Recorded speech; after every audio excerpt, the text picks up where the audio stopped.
Hello everyone and welcome to my class. Hope you all are doing fine. So please do subscribe to my channel. Here if we talk about the classes, so right now we are talking about noun, right? So noun में भी हमने उसके parts के बारे में बोला था कि we have 5 to 7 parts of noun in which we have talked till collective noun. अभी collective noun के बारे में बात करी थी हमने. Now we are going to talk about concrete and abstract noun. ठीक है, अब इसमें क्या क्या होता है, कैसे वो हम देखते हैं. So see concrete and abstract noun is almost similar but उसमें थोड़ी सी डिफरेंस आती है. Let's see what is there. So first of all, whose physical existence, anything whose physical existence is there in the world, उसको हम क्या कहते हैं, उसको हम कॉन्क्रीट नाउन कहते हैं. अगर उसकी फिजिकल एग्जिस्टेंस है, if we talk about the marker, so can you see it? Absolutely, you can see it, you can touch it, you can smell a flower. If we talk about flower, so you can smell a flower. अभी अगर हम voice की बात करें, so you can listen to the voice of a bird. So that all comes under concrete noun. जिसको भी आप you can see, touch, smell और you can hear. आप जिसको भी देख सकते हो, टच कर सकते हो, स्मेल कर सकते हो या फिर लिसन कर सकते हो, सुन सकते हो, वो सब कॉन्क्रीट नाउन के अंडर आते हैं. अब for example I have written here voice और टेल्स. अभी ये कैसे लिखा है वो भी बता रही हूँ. The next one is abstract noun. So in abstract noun, anything whose physical existence is not there in the world, जिसकी कोई फिजिकल एग्जिस्टेंस नहीं है. आप मेरी वॉइस को सुन रहे हो, लेकिन क्या मैं जो चीज़ें बोल रही हूँ, मैं ट्रूथ बोल रही हूँ, मैं सच बोल रही हूँ? सच को सुन रहे हो, आप नहीं सुन रहे हो. सच को देख सकते हो, नहीं देख सकते हो. You are listening to my voice only, you can not listen to truth और लाई, राइट? सो इसलिए आई हैव रिटन हियर कि लाई is abstract noun, whereas voice, you are listening to my voice. So मेरे voice की जो है physical existence है इस world में, क्योंकि आप उसको सुन सकते हो. So that comes under concrete noun. If we talk about grief, grief का मतलब होता है sadness, मतलब आप बहुत ज़्यादा दुखी हो, उसको हम कहते हैं grief. So can you see grief? आप ग्रीफ को नहीं देख सकते हो, but if I am in grief and I am crying, आप मेरी क्राई को सुन सकते हो. If I am weeping, so आप मेरी टीयर्स को देख सकते हो. So tears are visible, you can see it, it comes under concrete noun. But if we talk about grief, so that is not concrete noun, that is abstract noun, because there is no existence of grief. इसकी कोई existence नहीं है, ना हम इसे देख सकते हैं, ना सुन सकते हैं, ना फील कर सकते हैं. ठीक है. If we talk about birthday की कोई एग्जिस्टेंस नहीं है. किसकी एग्जिस्टेंस है? तो बर्थडे में सेलिब्रेशन की एग्जिस्टेंस है, केक्स की एग्जिस्टेंस है. So we can write here cake. Cake को देख सकते हो, फील कर सकते हो, खा भी सकते हो, but you can not see birthday, right? So birthday, anniversary, days, Wednesday, Thursday, Friday, there is no existence. ठीक है, हम बस उसको like we have the names. So that comes under abstract noun. Emotions जो होते हैं, emotions sudden हमारे अंदर आते हैं. I'm very happy. Happiness को नहीं देख सकते. मैं खुश हो रही हूँ, स्माइल कर रही हूँ, लाफ कर रही हूँ, आप उन चीज़ों को देख सकते हो. So that comes under concrete noun. ठीक है.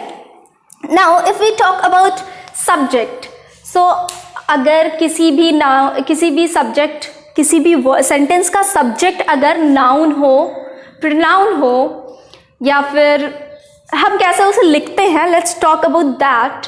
कि अगर हमारे किसी भी सेंटेंस का सब्जेक्ट अगर नाउन है, so what should be there?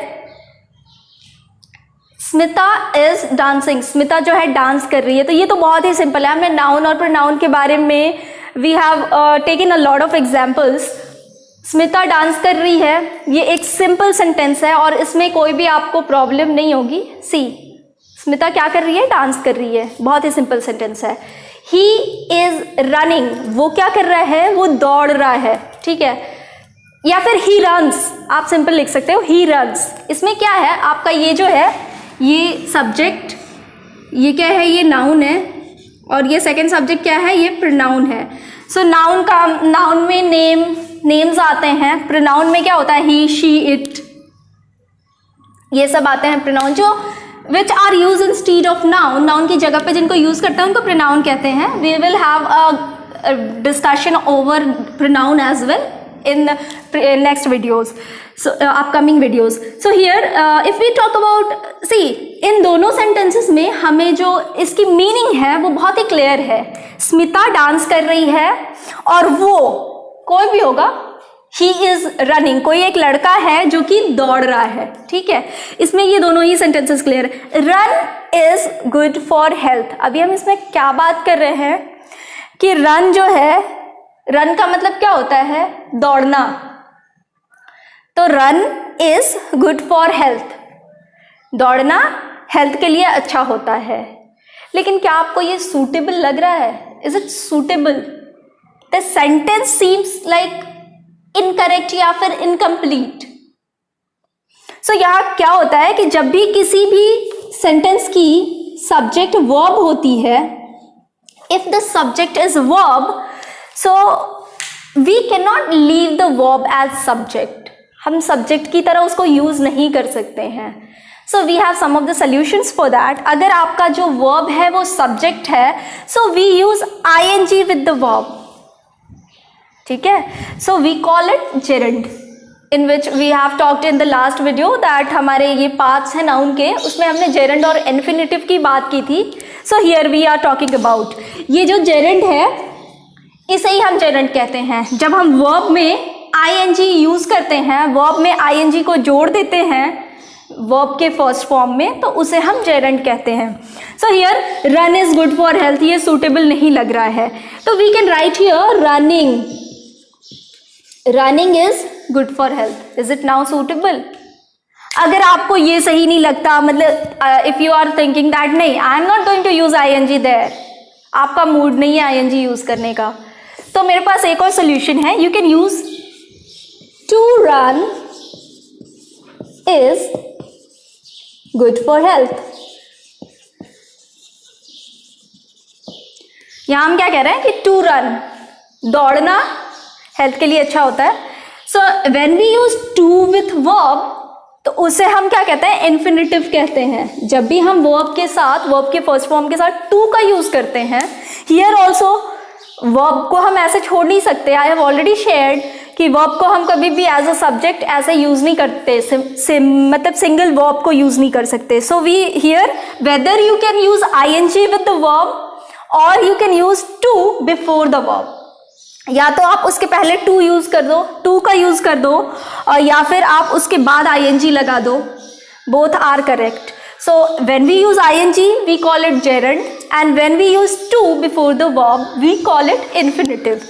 So I hope this was clear and this would be helpful for you in solving the errors.